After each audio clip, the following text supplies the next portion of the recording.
I've got friends who are Christians. I've got friends who are Muslims. But look, I got friends who are Buddhists. So, guys, do me a favor. What is it you want to tell me? Okay, I've had my say. Obviously, it doesn't impact you. So, what do you want me to do? I am saying to you that these white nationalists, and by the way, the Taliban is as much religious as any other group, and they're chopping people's heads off. I'm tired of all of y'all.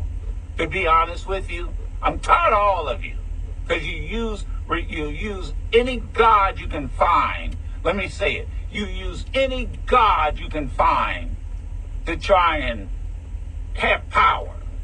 No ifs, ands, buts about it. So the Taliban will cut your head off. The Saudis will cut your. I'm sorry. The Taliban will cut your head off. The Saudis will cut your arm off. And that's how I feel. And I'm not changing my position on it. I'm sick of it all. And in the meantime, babies get killed, and the only thing you can do is bury them. Goodbye. That's exactly how I feel. And it's all about land. That's what it's all about. It's all about power. So then folks call up here and quote the Torah. Then Christians call up and quote the Old Testament. Forget about the New Testament.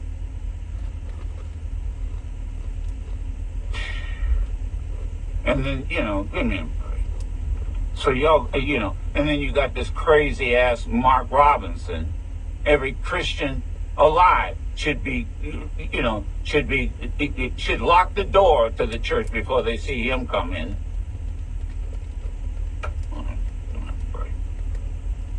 Reggie from North Carolina. Good morning. How you doing, Gene? We're doing all right. Okay, good. About Mark Robinson, I do hope the Republicans use that and back him for him. And I do hope the Democrats use that against him, and all the black men, as well as every other people in North Carolina, vote down ballot against him. Let me ask you this. I don't know. Who else is on the ballot running for governor in the Republican Party? Never hear their name. Who's running against them? I do not know. That's on it. the Republican Party. Yeah. I just know on the Democratic Party. Yeah, but that's the point.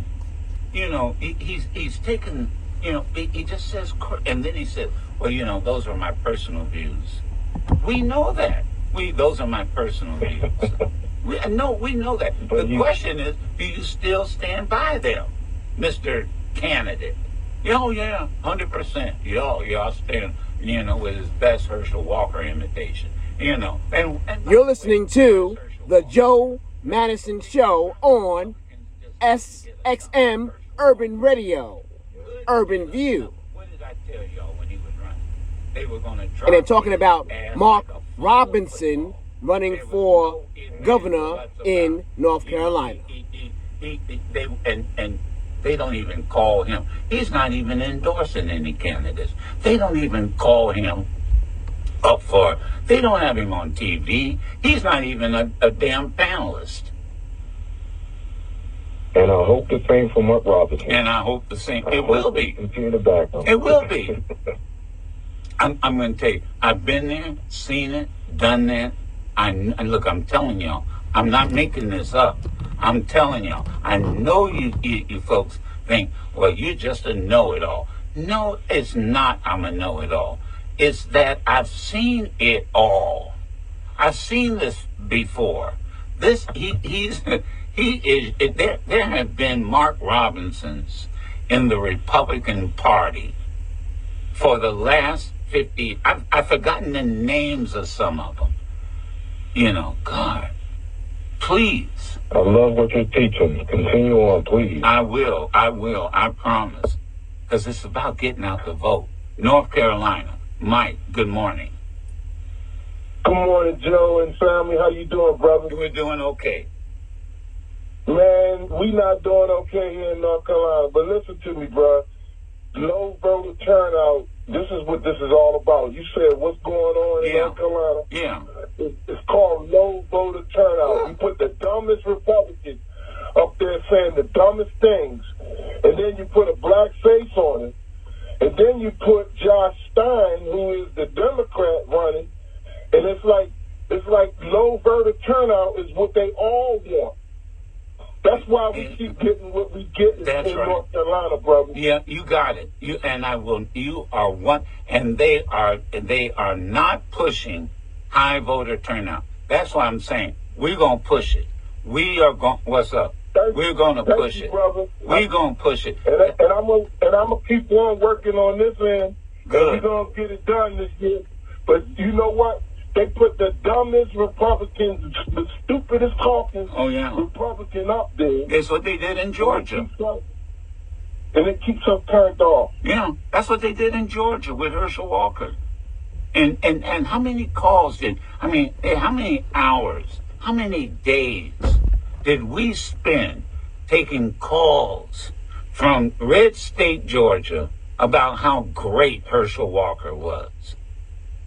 And as soon as he lost, you dumped that sucker like he had fumbled on the 1 yard line.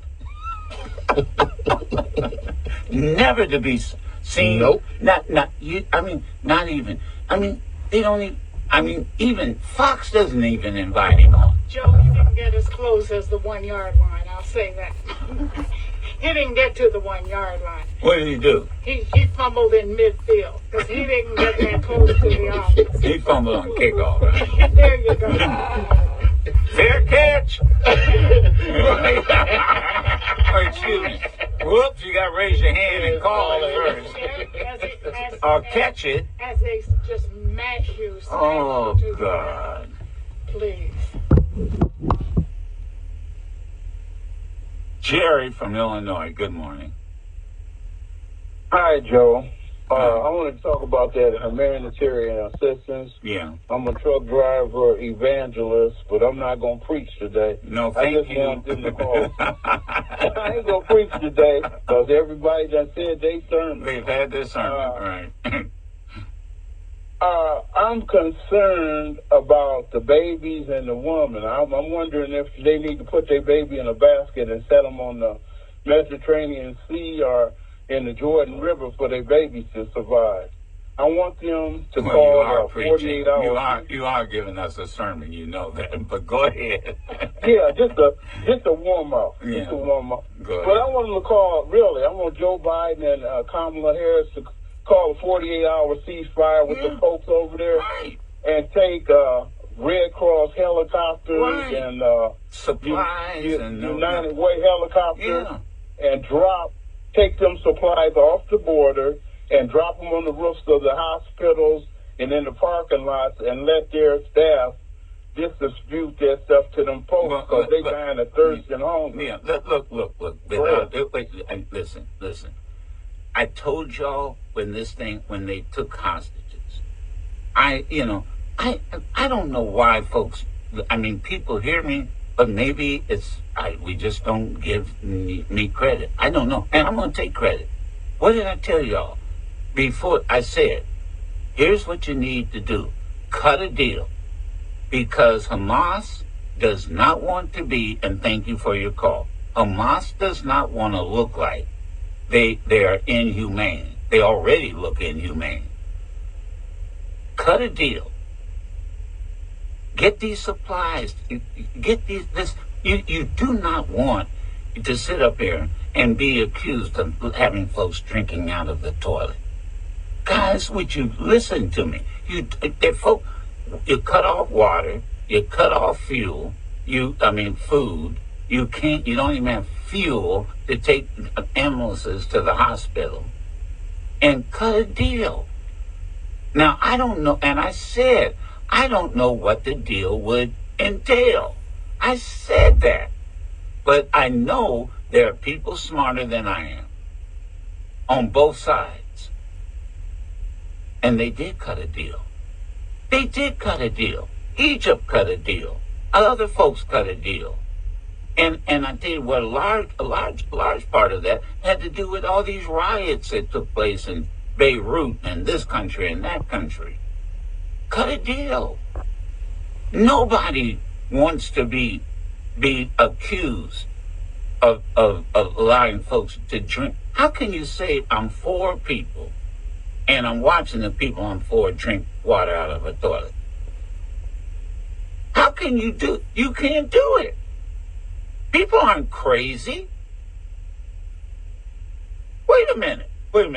I'm liberating this whole group of people, and they're drinking water out of a toilet because I won't let water come through. I don't care who the fuck y'all are. If I were drinking water out of the toilet and you kept me from, and my child from having fresh water, I don't care if you read from the Torah. I don't care if you read from the New and Old Testament.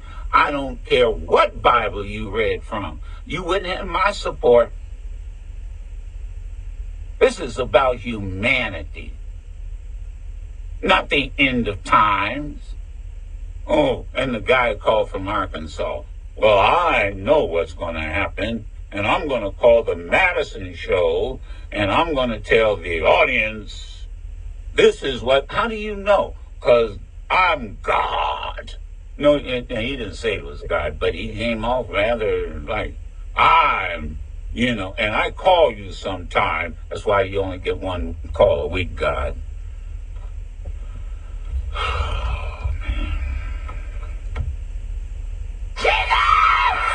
And Kiki from North Carolina, first-time caller. Good morning. Good morning. And then you got Mark Robinson saying, well, I stand by my comment that Michelle Obama smells like, what is it, human stench? Woo, woo, woo. I don't know how he walks down the street of North Carolina. Go ahead, Kiki. Well, thank you. I just want to say that I'm a New Yorker living in North Carolina. It's very painful, but Mark Robinson says everything that these low-life people that live in these countries want to hear. This is Trump area, a lot of the town. Yeah. And he says what they want to hear. Yeah. And he's actually been investigated now because he owes his older landlord, an elderly man, tons of thousands of dollars for never paying rent. This fleecing man. Mm-hmm. So he's a bad character. And like the other guy said, low voter turnout, oh my God, forget about it. I mean, they just go with the flow. Yeah. Oh, by the way, today is Martin Luther King III's birthday. Happy birthday, Martin. Born in 1957. Now, what is this? Lauren from Texas? Did I hang up on her? Oh, I know she's not up. Guys, are y'all listening? Did I hang up on her? No, she's on hold. Well... You mean Kiki? No, I don't. Boy, this is like the Miami Dolphins playing whatever. No, I'm just asking. Did I hang up on her? I don't recall. I mean, were we through with her call? Or is this her trying to call back because she wasn't finished? Never mind. I don't know. I don't need. Never mind. Go ahead, Lauren. Sure. Go ahead, Lauren. Hey, good morning, Joe. Thank you for you and your family and how you educate us. I heard you about an hour ago first speaking about Mark Robinson. So went to work, called his office, and said, listen, I'm a little concerned about these comments. I want to make sure I heard them on the media. Are they accurate? He needs to take an opportunity to roll them back. They hung up on me. They hung up on you. Of course, that's what, okay, I got you. Yeah, see, this is because they don't want to hear it. You're not going to, obviously you're not going to vote. If you'd have called up and said, I just love what he said. I just love what he said about Moshe. I just love what he said. And they would have kept you on the line for an hour. I mean, but you know what? I'm glad you called. Thank you. Hey, your mama and my mama must have went to the same university. Yes, sir. Look, Yeah. my pastor even preached yesterday about representing. You know, and how could you, as a black man, get out there and say something like that about another black man's wife? Yeah, thank you. And whether it's Michelle or but let me tell you something. If he had said that about Sharon, I would have shut this motherfucking show down so fucking fast. Thank you. I'm gonna tell you something. And I would have been on the first flight to wherever that was, and he and I would tussle. You understand? Because I'm not putting up. And if you think I'm kidding, I would, and whatever, and you better have your bodyguard, because I'm gonna have my boys with me too. I ain't stupid. I'm gonna go down there with my posse, and I'm gonna say, now who stinks? Like what? And it's not that. Let alone Michelle Obama. You don't say that about anybody's wife. You don't say that about anybody's. You don't say that about any woman. That's right. And then you want to be governor. Model. Half of the Republican Party know Trump's wife's titties from memory. That's how much he modeled. But you didn't see, nobody said anything about that. Thank you. But he's going to say, he don't even know her. He don't even know Michelle. Thank you. Never met her. Never met her. Never met her. He said, but, hey, I'm like you. If he said something like that about my wife, I'm on the first thing smoking. I'm telling you, even I don't care what airlines it would be. It could be Rubber Band Airlines. I'm down there. And by the way, this is what I'm telling you. You don't have to, folks, you don't have to put up with this. That's the point. And there's a way to end his political career. 30 seconds. There's a way to end his political career. Where he'll never be heard of again. It's like he would be the Herschel Walker of North Carolina. You go vote. That's all you got to do. It shouldn't be about, well, Mr. Madison, it was low voter turnout. Duh. You just get ready and go vote. Folks, Don't boo. Vote. thank you. We got a lot of work to do. We've got no time for crying. We've got work to do. We've got no time for tears. You've been listening to the Joe Madison Show on SXM Urban View. And my name is Ralph E. Smith, reporter and publisher for GuardianChronicle.com. Stay informed and have a peaceful, blessed day.